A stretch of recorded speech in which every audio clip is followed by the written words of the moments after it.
London বৈঠকের ঘোষণা অনুযায়ী রোজার আগে অর্থাৎ ফেব্রুয়ারিতেই জাতীয় সংসদ নির্বাচন হতে পারে বলে ইঙ্গিত পাওয়া গেছে। এ লক্ষ্যে আগামী ডিসেম্বরের মধ্যেই সব ধরনের প্রস্তুতি সম্পন্ন করার নির্দেশ দিয়েছেন প্রধান উপদেষ্টা ড. মোহাম্মদ ইউনূস। রাষ্ট্রীয় অতিথি ভবন যমুনায় অনুষ্ঠিত এক উচ্চ পর্যায়ের বৈঠকে তিনি এ নির্দেশনা দেন।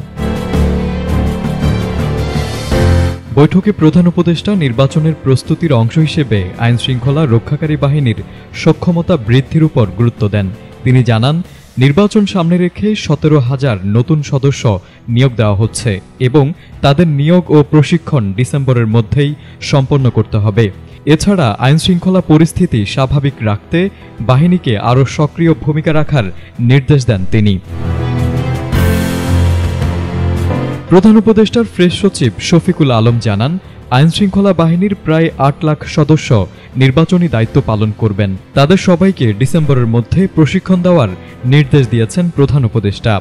তিনি আরও বলেন, তরুণ ভোটারদের অংশগ্রহণ নিশ্চিত করতে 18 থেকে 33 বছর বয়সীদের একটি আলাদা ভোটার তালিকা করে আলাদা বুথের সম্ভাবনা যাচাই করার নির্দেশনাও দেওয়া হয়েছে।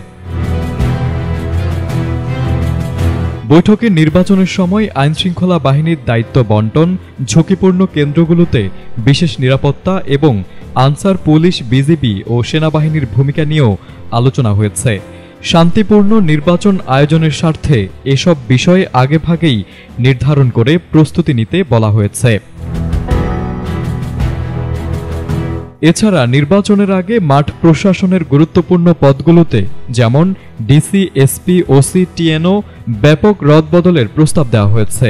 নির্বাচনের স্বচ্ছতা ও নিরপেক্ষতা নিশ্চিত করতে এসব সিদ্ধান্ত গ্রহণ করা হয়েছে বলে বৈঠকে জানানো হয়। News desk, ATN Bangla.